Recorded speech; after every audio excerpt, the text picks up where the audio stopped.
اسلام آباد high court نے NAB reference میں بانی چیئرمین تحریک انصاف کی ضمانت منظور کر لی ہے۔ عدالت نے ایک اور بوگس اور انتقامی کارروائی پر مبنی کیس میں ان کی ضمانت منظور کرتے ہوئے کہا کہ کیس میں واضح شواہد کی عدم موجودگی کی بنیاد پر ضمانت دی گئی ہے۔ یہ فیصلہ تحریک انصاف کے حامیوں کے لیے ایک بڑی کامیابی ہے اور سیاسی میدان میں ایک اہم موڑ ثابت ہو سکتا ہے۔ عدالت کا یہ فیصلہ نیب کی کارروائیوں اور ان کے طریقہ کار پر سوالات اٹھاتا ہے اور یہ دیکھنا باقی ہے کہ اس کے بعد کیا اقدامات کیے جائیں گے۔ تحریک انصاف کے رہنماؤں اور حامیوں نے اس فیصلے کا خیر مقدم کیا ہے اور اسے انصاف کی فتح قرار دیا ہے۔ محمود خان اچکزئی کا سخت بیان، عوام کی طاقت سے راستہ دکھائیں گے۔ محمود خان اچکزئی نے ایک سخت بیان دیتے ہوئے کہا ہے کہ ڈپٹی کمشنر کے دفتر میں میجر بیٹھا ہوا ہے، کمشنر کے دفتر میں کرنل بیٹھا ہوا ہے۔ اب یہ نہیں چلے گا، آپ کو ہماری بات مانی ہوگی، ورنہ عوام کی طاقت سے ہم آپ کو راستہ دکھا دیں گے۔ اچکزئی کے اس بیان نے سیاسی حلقوں میں ہلچل مچا دی ہے اور حکومتی اداروں کی کارکردگی پر سوالات اٹھا دیے ہیں۔ عوامی نمائندے اور سیاسی جماعتیں اس بیان کے تناظر میں اپنی حکمت عملی پر غور کر رہی ہیں اور ملک بھر میں عوام کی طرف سے شدید ردعمل کا امکان ہے۔ عمران خان کی سیکیورٹی اور جان کو لاحق خطرات پر علیمہ بی بی کے تحفظات۔ محترمہ علیمہ بی بی نے چیئرمین عمران خان کی سیکیورٹی اور جان کو لاحق خطرات کے حوالے سے انتہائی تشویشناک تحفظات کا اظہار کیا ہے۔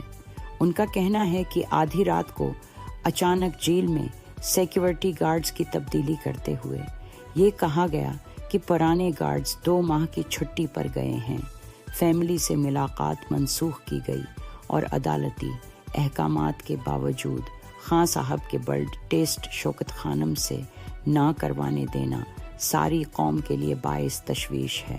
Rauf Hasan, secretary information P T I نے کہا، عمران خان کی سیکیورٹی اور صحت پر سنگین خدشات پر چلے 15-20 دنوں سے عمران خان کے میڈیکل ٹیسٹ نہیں کروانے دیے جا رہے۔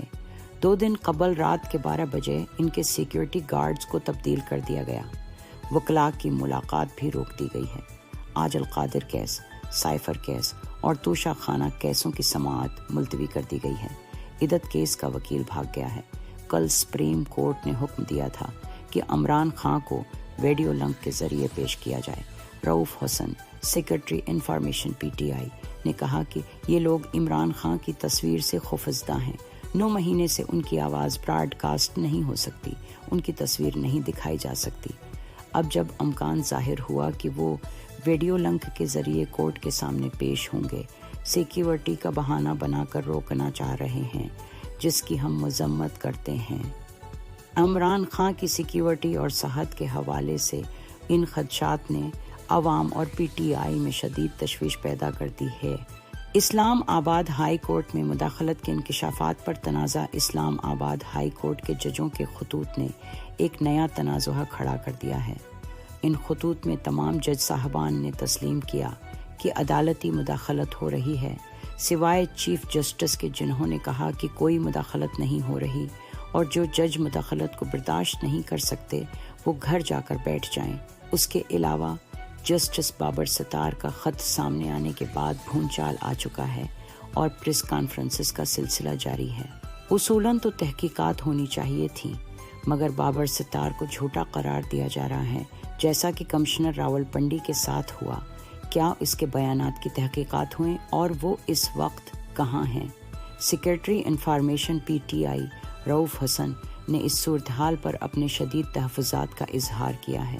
انہوں نے کہا کہ اس معاملے کی شفاف تحقیقات ہونی چاہیے اور بغیر تحقیقات کے کسی جج کو جھوٹا قرار دینا انصاف کے اصولوں کے منافی ہے۔ اس معاملے نے عدلیہ اور حکومت کے درمیان تعلقات کو مزید پیچیدہ بنا دیا ہے اور عوام میں شدید تشویش پیدا کر دی ہے۔ پی ٹی آئی کا کسانوں کے حق میں احتجاج کا اعلان۔ پی ٹی آئی کے سیکرٹری انفارمیشن رؤف حسن نے اعلان کیا ہے کہ ہم کسانوں کو بھی نکالیں گے اور ان کے حق کے لیے لڑیں گے۔ ہم آپ سے بھی امید رکھتے ہیں، کیونکہ جو جج کے ساتھ ہوا تاریخ میں ایسا کبھی نہیں ہوا۔ جج کو بلیک میل کیا گیا، دھمکیاں دی گئیں اور پھر وزیر قانون اور اٹارنی جنرل آئے اور میڈیا پر معزز جج کی کردار کشی کی۔ رؤف حسن نے مزید کہا کہ ان لوگوں کے ترجمان بنے جو قانون کو توڑتے ہیں اور قانون کی تضحیق کرتے ہیں۔ پی ٹی آئی کی جانب سے کسانوں کے حق میں احتجاج کے اعلان نے سیاسی ماحول کو مزید گرما دیا ہے۔ عوام اور مختلف حلقے اس اقدام کی حمایت کر رہے ہیں، جبکہ حکومت پر دباؤ بڑھ رہا ہے کہ وہ کسانوں اور عدلیہ کے مسائل کو سنجیدگی سے حل کرے۔ تحریک تحفظ آئین پاکستان کے کسانوں کے ساتھ اظہار۔ یکجہتی تحریک تحفظ آئین پاکستان کے وفد نے فیصل آباد میں کسانوں کی تنظیم سے ملاقات کی۔ تحریک کی قیادت نے کسانوں سے مکمل اظہار یکجہتی کرتے ہوئے پنجاب حکومت کی جانب سے کسانوں کے احتجاج پر پولیس گردی کی شدید مذمت کی۔ قیادت نے کہا کہ شہباز شریف اور نگران حکومت نے ملی بھگت سے ملک میں متوقع بمپر فصل کے باوجود $1 ارب کی ناقص گندم درآمد کی، جو کسانوں کی معاشی استحصال کی وجہ بنی ہے۔ تحریک تحفظ آئین پاکستان نے گندم سکینڈل پر غیر جانبدار جوڈیشل کمیشن بنانے کا مطالبہ بھی کیا ہے تاکہ اس معاملے کی شفاف تحقیقات ہو سکیں اور ذمہ داروں کو انصاف کے کٹہرے میں لایا جا سکے۔ اس بیان نے کسانوں کے مسائل کو مزید اجاگر کیا ہے اور حکومت پر دباؤ بڑھا دیا ہے کہ وہ کسانوں کے حقوق کا تحفظ کرے۔ رؤف حسن کا سخت بیان۔ پاکستان کو یرغمال بنا کر خود کو مسلط کیا ہوا ہے۔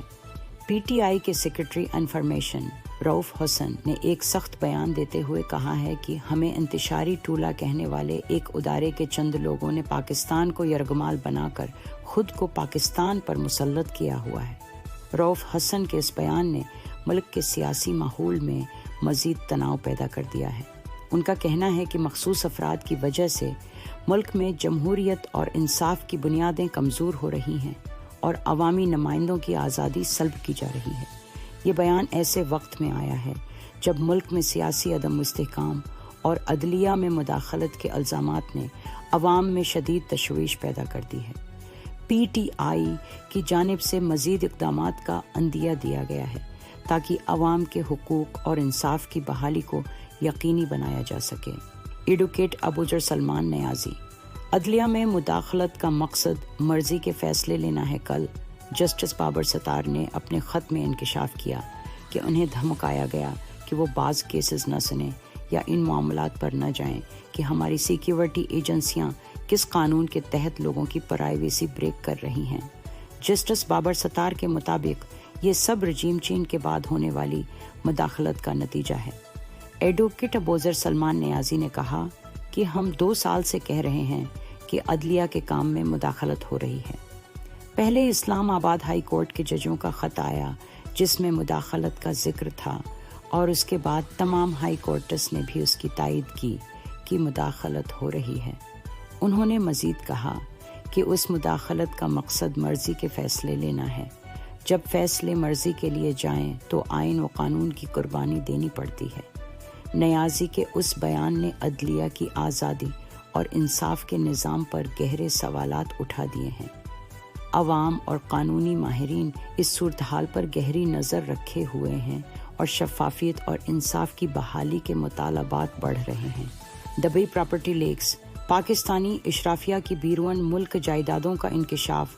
دبئی پراپرٹی لیکس میں غیر ملکیوں کی $400 ارب مالیت کی جائیدادوں کا انکشاف ہوا ہے، جن میں 17,000 پاکستانی شامل ہیں جو 23,000 سے زائد جائیدادیں رکھتے ہیں۔